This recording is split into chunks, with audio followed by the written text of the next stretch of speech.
शाश्वत देऊ साहेब तुमचा आम्ही जय जयकार केलाय साहेब तुमचा आम्ही जय जयकार केलाय। आज आम्ही 1000 ते 1500 कुटुंब इथं बसलेलो आहे।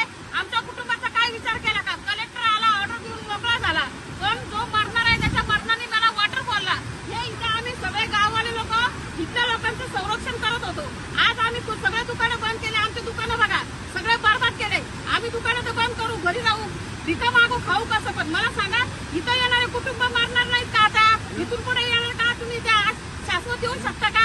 आम्ही घरी राहतो, दुकानं बंद केली, इथली पब्लिक तुम्ही बंद करा, सगळे पॉईंट बंद करा, लोणावळा, खंडाळा आणि सगळं हॉटेल लाईन बंद करा, त्यांना पण कमवून देऊ नका। तुम्ही आमच्या पोटावर काय दिलं? का दिला? आम्हाला तुम्ही झोपेत आमच्या वार केले। तुम्ही काल इथं आले होते सगळे राऊंडला, गाववाल्यांना विश्वासात घ्यायचं होतं, गाववाल्यांना सांगायचं होतं की तुम्ही प्रेमाने सांगितलं असतं, आम्ही प्रेमाने ऐकलं असतं। आज 1000-1500 कुटुंबांनी करायचं काय? यांनी जायचं पुढं। 1 ते 1.5 लाखाच्या लोकांनी प्रत्येकाने माल बागांनी डाग ठेवले, कुणी कानातले, कुणी गळ्यातले, लोकांचे